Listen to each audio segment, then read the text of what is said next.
Kejaksaan Agung proses penerbitan DPO untuk Juristan staf khusus Nadiem Makarim dalam kasus korupsi pengadaan laptop Chromebook. Juristan sudah 3 kali mangkir dari pemeriksaan sebagai tersangka. Juristan ditetapkan sebagai tersangka korupsi pengadaan laptop Chromebook untuk sekolah di daerah 3T dengan nilai proyek 9,3 triliun rupiah pada 2020 hingga 2022.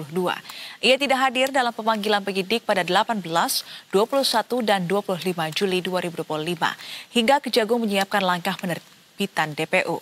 Juristan diduga berada di luar negeri dan Kejagung telah menerima informasi lokasi terbaru dari berbagai sumber.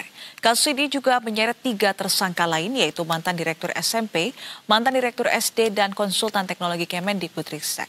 Penyidik menilai pengadaan 1,2 juta Chromebook tidak sesuai kebutuhan daerah, serta merugikan keuangan negara karena keterbatasan internet di wilayah 3T.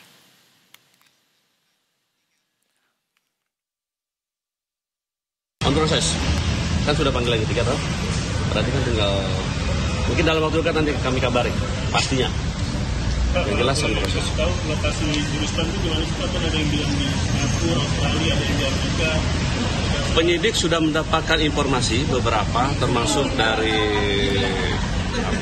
Pak salah satunya ya Pak Bunyamin Makis pun kita semua informasi dari manapun kita pelajari didalami oleh penyidik dalam rangka nanti menghadirkan yang bersangkutan.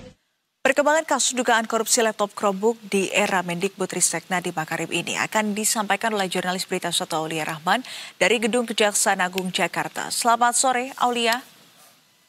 Aulia, bagaimana perkembangan dan informasi terkait dengan perburuan mantan status Nadiem Juristan? Benarkah ada indikasi tersangka ini berada dan kabur ke luar negeri?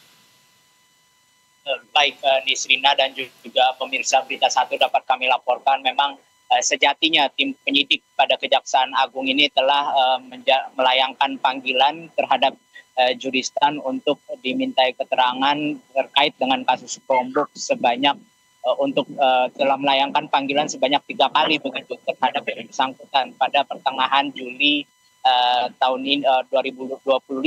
Hanya saja memang dari ketiga panggilan yang telah dilayangkan kepada yang bersangkutan ini masih mangkir begitu, tidak memenuhi panggilan dari tim penyidik Kejaksaan Agung untuk dimintai keterangan dalam kasus dugaan korupsi pengadaan laptop Chromebook di lingkungan Kemendikbudristek periode 2019 dan hingga 2022.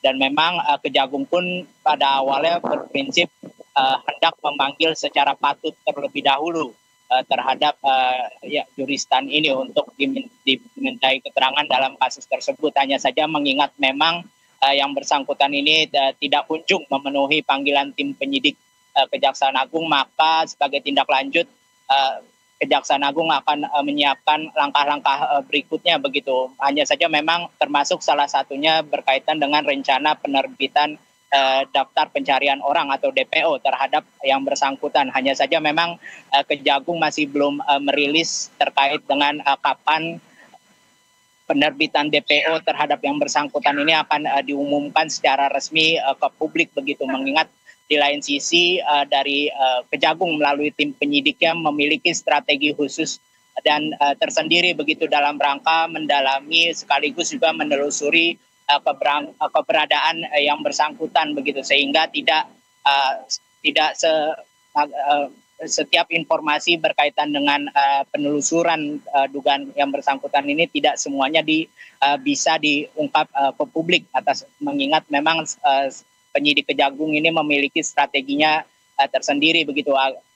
Selain itu hanya saja memang sempat ada dugaan bahwa Juristan ini tengah berada di luar negeri di tengah penanganan kasus hukum dugaan korupsi di pengadaan Chromebook di Kemendikbudristek ini, dan memang Kejagung pun terkait dengan isu soal dugaan di luar negeri ini memastikan Kejagung akan menerima setiap informasi-informasi maupun juga data-data yang relevan begitu yang dapat menjadi bahan bagi penyidik untuk mendalami sekaligus menelusuri dan juga memastikan keberadaan daripada Juristan dan yang saat ini masih dicari.